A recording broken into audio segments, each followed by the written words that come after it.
영광 비상의 비밀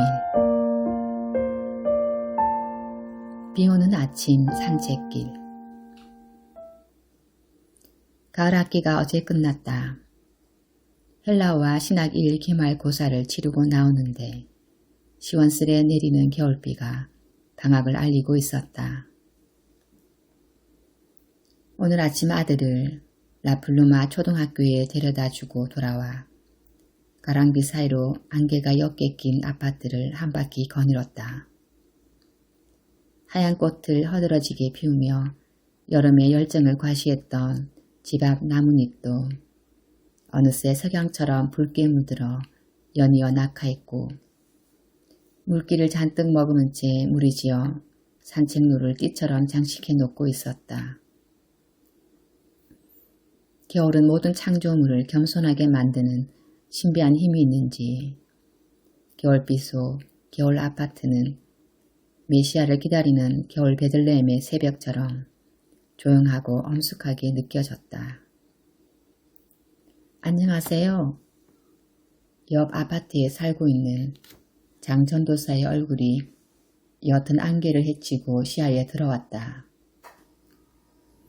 차분하면서도 밝은 미소를 느낄 수 있었는데 뭔가 깊은 생각에서 갑자기 빠져나온 듯 상기된 기색이 함께 묻어났다. 아이고 반갑습니다. 장 전도사님, 어디를 다녀오시는 길이세요? 우편물을 확인하고 오는 길입니다. 장 전도사가 오른손에 쥐고 있는 우편물 사이로 낯익은 디자인이 새겨진 우편물이 나의 눈길을 끌었다. 미주 장신대를 나와 인근 작은 교회에서 중고등부 전임 사역을 하고 있는 장 전도사는 보기 드물게 성정이 맑은 사람이다. 높은 나뭇잎에 맺혀있던 굵은 빗물이 장 전도사의 빛나는 갈색 가죽 점퍼 위에 떨어져 흩어졌다. 사모님은 1회까지 매일 안전 운행하고 계신지요?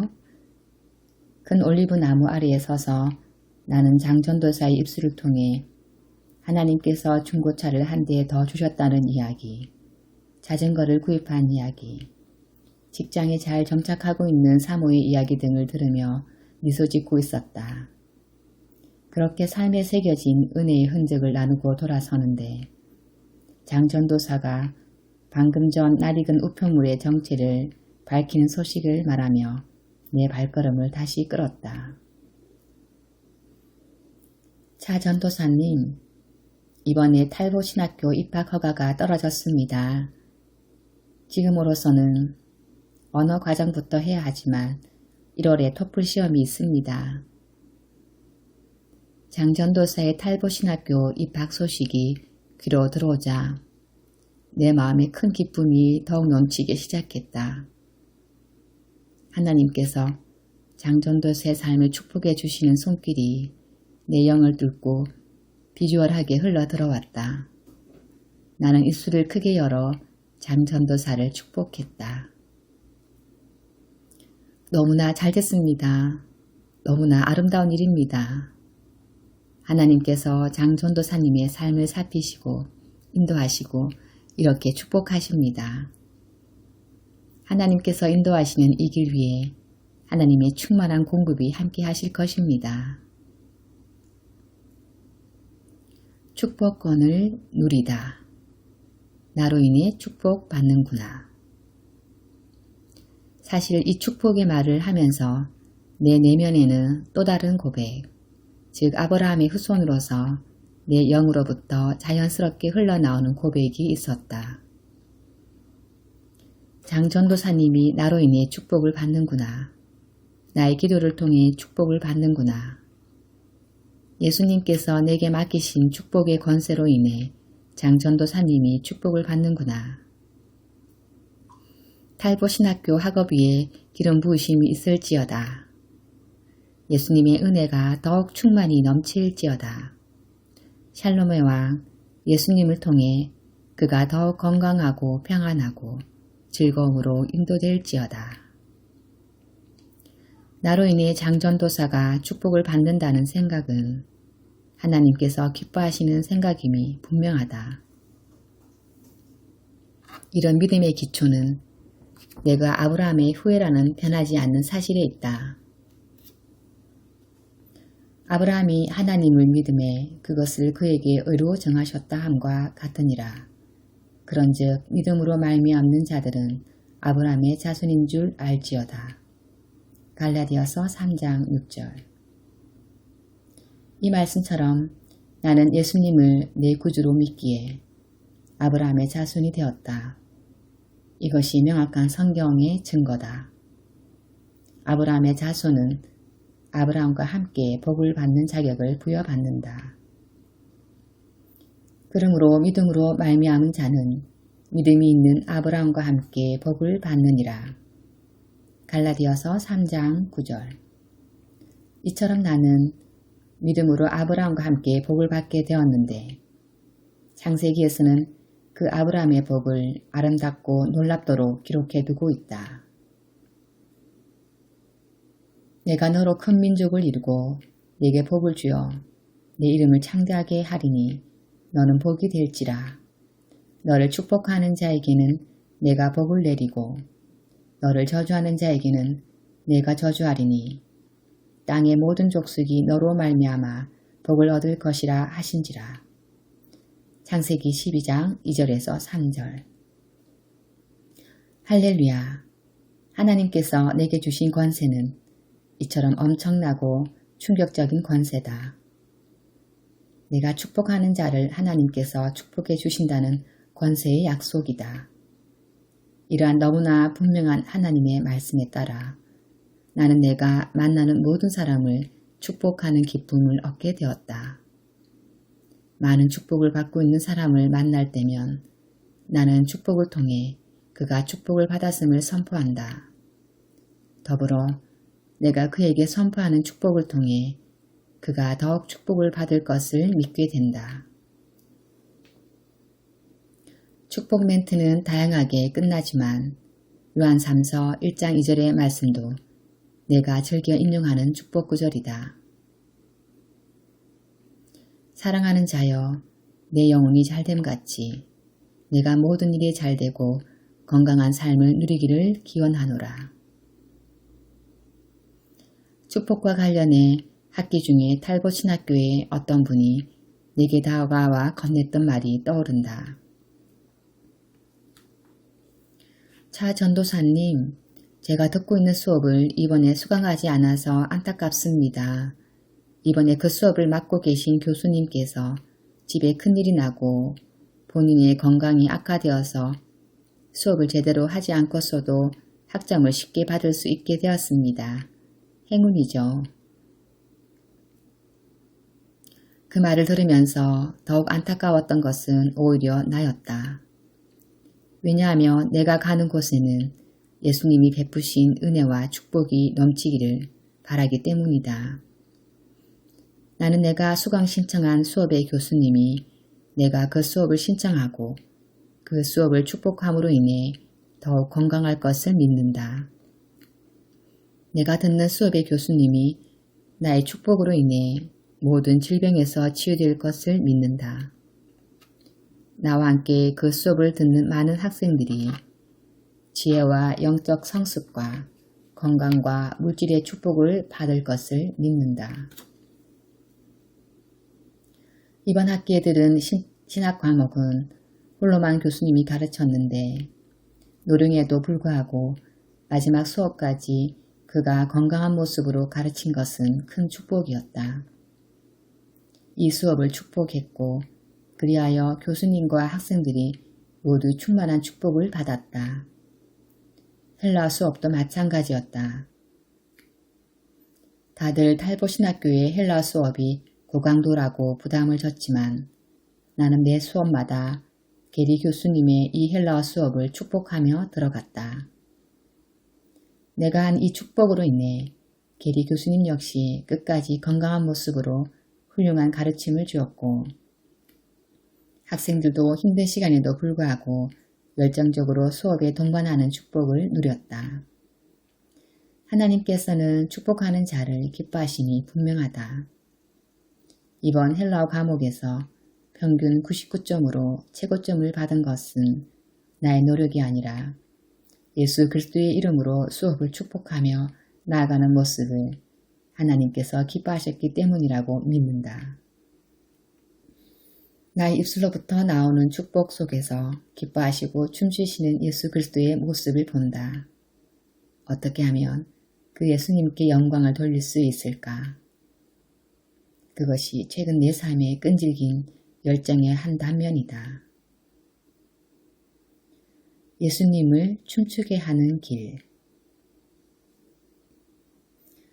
오늘 이번 학기 마지막 영성 상담에서 나의 파트너인 크리스가 지난 한 학기 동안 영성 상담 시간과 관련해 하나님께서 내 삶에 베풀어 주신 것들을 최종적으로 나누는 시간을 갖고자 했다. 나는 5분 동안 침묵한 뒤 성령님이 인도하시는 바에 따라 3가지를 나누었다. 그중 마지막 것은 예수님께 영광을 돌리는 삶에 관한 것이었다. 예수님께 영광을 돌리는 삶과 관련해 나는 최근 어느 전도사를 양육하기 시작한 1대1 사건을 이야기했다. 크리스, 나는 최근 한 전도사와 1대1을 하게 되었어요.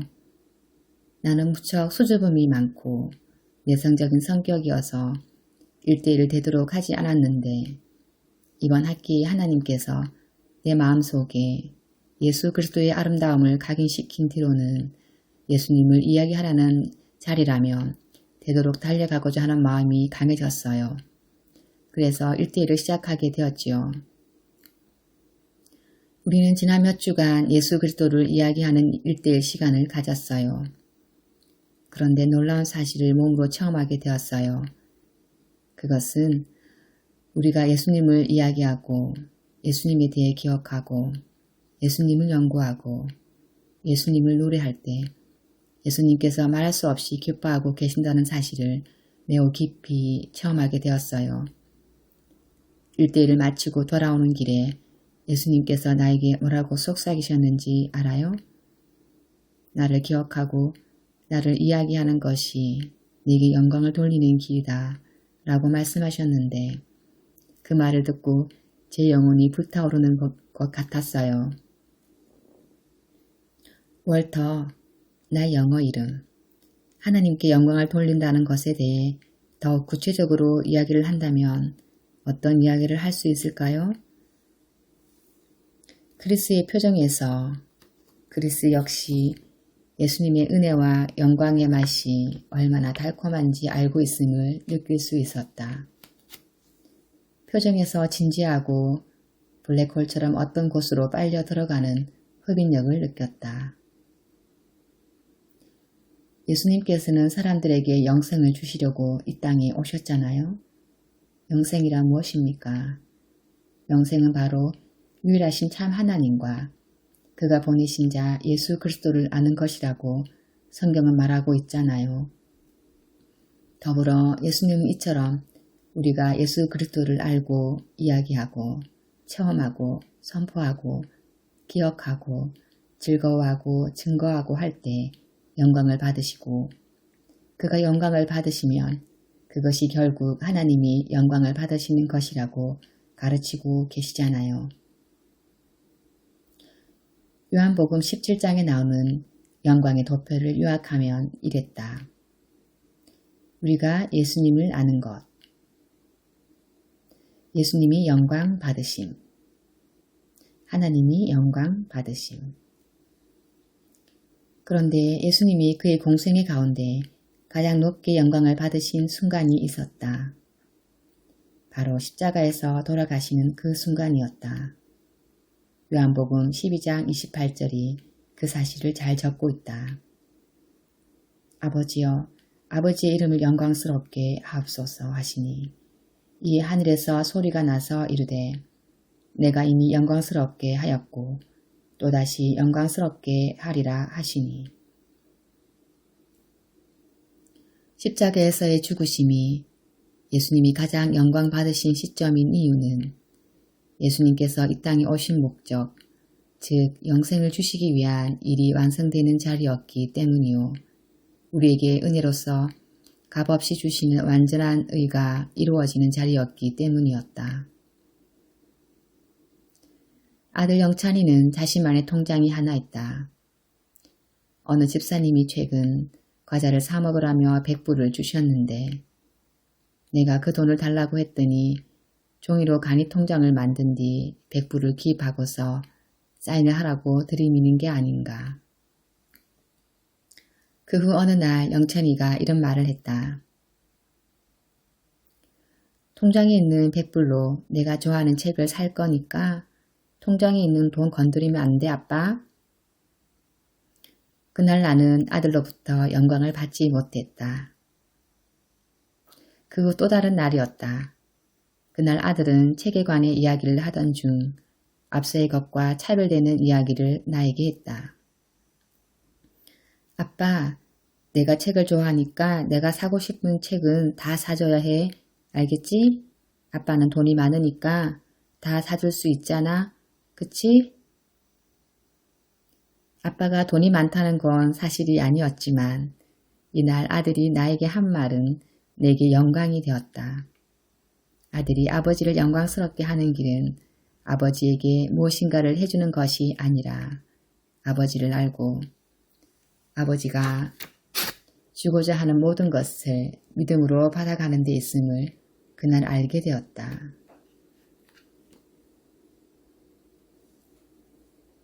침략 당하기. 모든 것에서 풍성하신 예수님은 더욱 그러하시다. 우리가 행위로 예수님께 뭔가를 해드리려고 노력하면 예수님은 영광을 받지 못하신다. 그러나 우리가 믿음으로 예수님을 알고 예수님이 이루신 모든 것들을 요청하고 선포하고 기대하고 받아 누리면 예수님은 쇠약해지지 않고 오히려 영광을 받으신다. 배고픔을 안고 사마리아 여인을 만난 예수님의 이야기는 좋은 표본이다. 사마리아 여인이 결국 예수님이 그리스도시라는 사실을 안 뒤 물동이를 버려두고 동네 사람들에게 알리기 위해 뛰어갔을 때 예수님은 배고픔이 사라지고 더욱 강건해지셨다. 더욱 영광을 받으셨다. 먹을 것을 구해온 제자들이 잡수실 것을 청하자 예수님은 더욱 보배로운 양식을 먹었다고 하시며 제자들에게 이렇게 대답했다. 나의 양식은 나를 보내신 이의 뜻을 행하며 그의 일을 온전히 이루는 이것이니라. 요한복음 4장 34절. 12해를 혈류병을 앓던 여인이 예수님이 뒤로 와서 그의 옷자락에 손을 대었을 때도 예수님은 영광을 받으셨다. 예수님은 혈류병 여인이 옷자락을 만짐으로 인해 예수님 자신으로부터 능력이 나가는 것을 느끼는 순간 기쁘고 충만해지셨다. 영광을 받으셨다. 그리고서 예수님은 그 여인을 돌아보시고 축복하셨다. 딸아, 내 믿음이 너를 구원하였으니 평안히 가라 하시니라. 누가복음 8장 48절. 복음서에서 유일하게 딸이라고 부르신 장면이기도 하다. 예수님은 어린아이처럼 우리들이 예수님께로 돌진해 들어오기를 바라고 계신다. 예수님 안에 삶의 모든 해답이 있음을 믿고 예수님 자신만이 참된 생명임을 믿고 예수님께로 침노에 들어오기를 바라고 계신다. 예수님께 달려가서 예수님을 아바 아버지라 부르고 예수님으로부터 모든 능력을 요청하는 것을 두려워할 필요가 없다. 오히려 그렇게 할 때 예수님께서 영광 받으신다. 예수님 놓치면 모든 것 잃는다. 예수님을 놓치면 모든 것을 잃는 것이 된다. 내가 너희 중에서 예수 그리스도와 그가 십자가에 못 박히신 것 외에는 아무것도 알지 않기로 작정하였음이라. 고린도전서 2장 2절. 예수님은 정말 모든 것이다. 나는 1:1 두 번째 시간에 양육받는 이 전도서와 함께 선포하고 결단했다. 우리 삶의 단 하나의 영역에서도 예수님의 주권이 선포되지 않는 영역이 없도록 합시다. 제 아무리 세계적인 문제, 국제적인 사건들이 일어날지라도 예수님만이 참된 생명의 구원의 길이라는 사실을 망각하지 맙시다. 모든 통치를 예수님께 맡기고 믿음으로 완전한 의를 받읍시다. 운동을 하고 건강식을 먹어야 건강해지는 것이 아니다. 군사력이 강해야 전쟁에서 이길 수 있는 것이 아니다. 교육을 많이 받아야 영향력 있는 백성이 되는 것이 아니다. 돈이 많아야 성공하는 삶을 사는 것이 아니다. 우리는 초등학문이 가르쳐준 모든 세상 지혜로부터 물러서서 예수 그리스도의 이름이 얼마나 파워풀한 능력인지를 강력한 믿음으로 선포하고 나가야 하는 시점에 서 있는 것이다. 예수님이 우리를 건강하게 하고 예수님이 우리를 전쟁에서 보호해 주시고 예수님이 우리를 세상 한가운데 세워주시고 예수님이 우리에게 진정한 성공을 보장해 주신다. 참보도나무 비유, 요한복음 15장처럼 예수님께 딱 달라붙어서 예수님의 모든 선하고 아름다운 수액을 남김없이 요청하고 공급받을 때 바로 우리의 삶에 모든 경건치 않은 낡은 잎들이 자연스럽게 떨어져 나가고 생기 있는 잎들과 풍성한 열매들이 저절로 맺히게 될 것이다. 할렐루야. 2010년 12월 17일 팔복에서